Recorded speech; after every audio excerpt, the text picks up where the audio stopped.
বিশ্ব স্বাস্থ্য সংস্থায় পুতুলের জায়গায় দায়িত্ব পালন করবেন যিনি।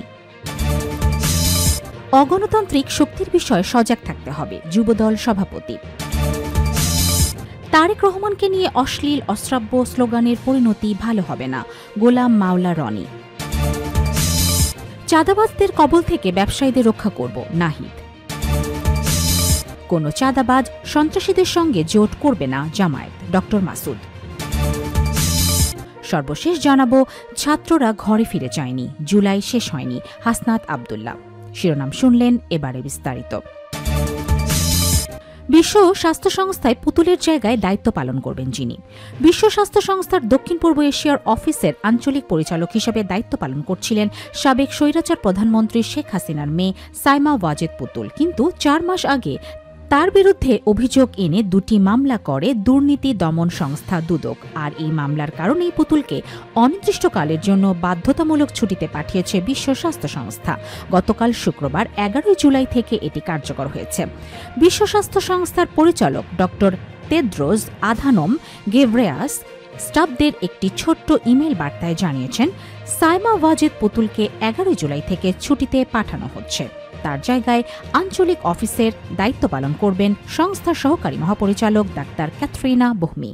তিনি 15 জুলাই নয়াদিল্লিতে দক্ষিণ পূর্ব এশিয়ার আঞ্চলিক অফিসের দায়িত্ব গ্রহণ করবেন। অগণতান্ত্রিক শক্তির বিষয়ে সজাগ থাকতে হবে যুবদল সভাপতি। জাতীয়তাবাদী যুবদলের কেন্দ্রীয় সভাপতি আব্দুল মোনায়েম মুন্না বলেছেন, আইন শৃঙ্খলা অবনতি ঘটিয়ে যেন কোনো অগণতান্ত্রিক শক্তি মাথাচাড়া দিয়ে উঠতে না পারে সে বিষয়ে সবাইকে সজাগ থাকতে হবে। শনিবার 12 জুলাই সকালে রাজধানীর নয়াপল্টনে সমসাময়িক বিষয় নিয়ে আয়োজিত এক সংবাদ সম্মেলনে তিনি কথা বলেন। অভিযোগ তুলে মোনায়েম মুন্না বলেন, তরুণদের মধ্যে জাতীয়তাবাদী আদর্শের জনপ্রিয়তা বাড়ছে দেখে একটি গোপন সংগঠন উদ্দেশ্যমূলকভাবে বিভ্রান্তিমূলক কর্মকাণ্ড চালাচ্ছে। মিটফোর্ডের ঘটনায় অভিযুক্ত 5 জনকে সংগঠন থেকে আজীবনের জন্য বহিষ্কার করা হয়েছে জানিয়ে তিনি আরও বলেন, ঘটনার সিসিটিভি ফুটেজে দেখা গেলেও 3 জনকে বাদ দিয়ে মামলার অন্য 3 জনকে আসামি করা হয়েছে।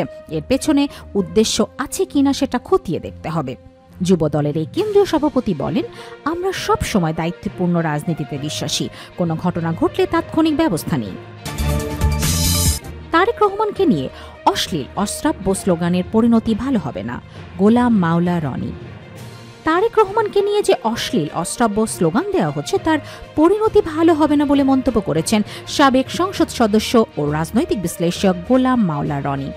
শনিবার 12 জুলাই সকালে এক ফেসবুক পোস্টে তিনি এই মন্তব্য করেন। পোস্টে তিনি লেখেন, যারা টিনের চালে কাওয়া তারেক রহমান, 1, 2, 3, 4 তারেক রহমানের পু মার, চাঁদা নেই পল্টনে চলে যায় লন্ডনে, চাঁদা লাগলে চাঁদা নেই, আমার ভাইয়ের জীবন দে ইত্যাদি স্লোগানে বুয়েট, ঢাকা বিশ্ববিদ্যালয় সহ রাজপথ কাঁপাচ্ছেন তাদের নেতাদেরকে নিয়ে যদি ছাত্রদল যুবদল অনুরূপ স্লোগান দেয় তবে রাজনীতি কেবল স্লোগানে আবদ্ধ থাকবে না।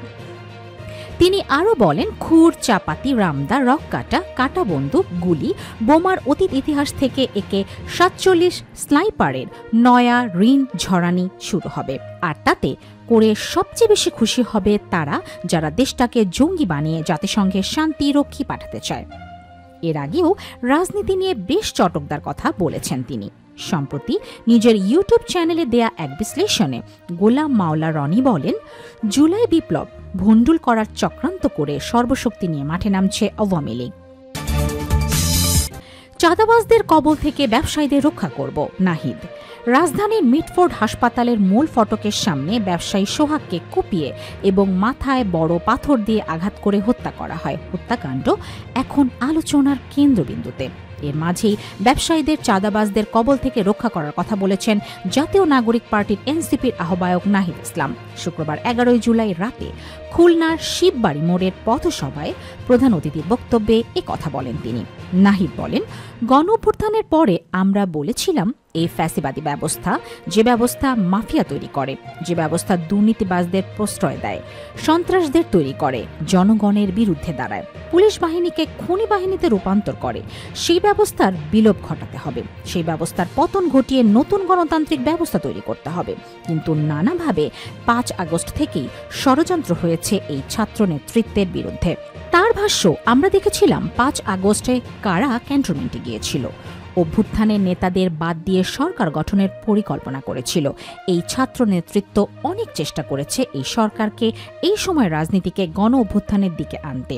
নানা পক্ষ যারা ফ্যাসিবাদ বিরোধী আন্দোলনে আমাদের সঙ্গে থাকলেও নতুন বন্দোবস্ত প্রতিষ্ঠার আন্দোলনে আমাদের সঙ্গে নেই। তারা পুরনো বন্দোবস্তের পক্ষে আছে, পুরনো বন্দোবস্ত টিকিয়ে রাখার জন্য সবকিছু করে যাচ্ছে। কোনো চাঁদাবাজ সন্ত্রাসীদের সঙ্গে জোট করবে না জামায়াত, ডক্টর মাসুদ। জামাতে ইসলামী কোনো চাঁদাবাজ সন্ত্রাসী দখলবাজদের সাথে জোট করবে না বলে সাফ জানিয়েছেন দলটির কেন্দ্রীয় কর্মপরিষদ সদস্য ও ঢাকা মহানগরী দক্ষিণের সেক্রেটারি ডক্টর শফিকুল ইসলাম মাসুদ। আগামী 19 জুলাই ঐতিহাসিক সরোয়ার্দী উদ্যানে জাতীয় সমাবেশ বাস্তবায়নের লক্ষ্যে শুক্রবার 11 জুলাই বিকেলে বাংলাদেশ জামাতে ইসলামীর ডেমরা অঞ্চলের আয়োজিত প্রচার মিছিল শেষে সংক্ষিপ্ত পথসভায় প্রধান অতিথির বক্তব্যে তিনি এসব কথা বলেন। ডক্টর শফিকুল ইসলাম মাসুদ বলেন, জামায়াত জোট করবে সৎ, দক্ষ, যোগ্য, নৈতিক ও আদর্শবান নেতৃত্বের সঙ্গে।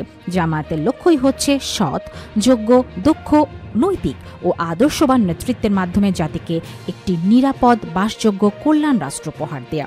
যারা দল পরিচালনায় ব্যর্থ তারা দেশ পরিচালনাও ব্যর্থ হবে বলে মন্তব্য করে ডক্টর শফিকুল ইসলাম মাসুদ বলেন, যারা ক্ষমতায় যাওয়ার আগেই দলের নেতাকর্মীদের নিয়ন্ত্রণ করতে পারে না, তারা ক্ষমতায় গেলে দেশের পরিস্থিতি কতটা ভয়াবহ হবে জাতি সেটি জানে। যে দলের এক নেতা আরেক নেতার কাছে নিরাপদ নয়, এক কর্মী আরেক কর্মীর কাছে নিরাপদ নয়, সেই দলের কাছে দেশ ও জাতি কখনোই নিরাপদ থাকতে পারে না। তিনি আরও বলেন, আওয়ামী জাহিরি যুগের অবসান ঘটার পর এখন কারা প্রতিদিন মানুষ হত্যা করছে, কারা খুনোখুনি করছে, কারা চাঁদাবাজি, সন্ত্রাসী, দখলবাজি, টেন্ডারবাজি করছে, এর জবাব রাজনৈতিক দলগুলোকে জাতির সামনে দিতে হবে। ছাত্ররা ঘরে ফিরে যায়নি, জুলাই শেষ হয়নি, হাসনাত আব্দুল্লাহ।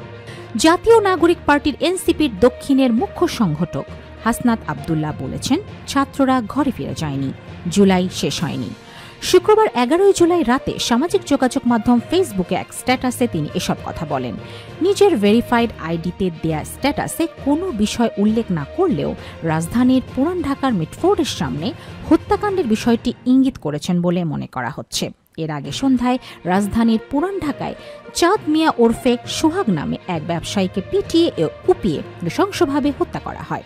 নিহত সোহাগ মিটফোর্ড এলাকার ভাঙারি ব্যবসার সঙ্গে পুরনো বৈদ্যুতিক কেবল কেনাবেচার ব্যবসা করতেন। ওই এলাকায় বিদ্যুতের তামার তার ও সাদা তারের ব্যবসার একটা সিন্ডিকেট রয়েছে। এর নিয়ন্ত্রণ ছিল সোহাগের হাতে।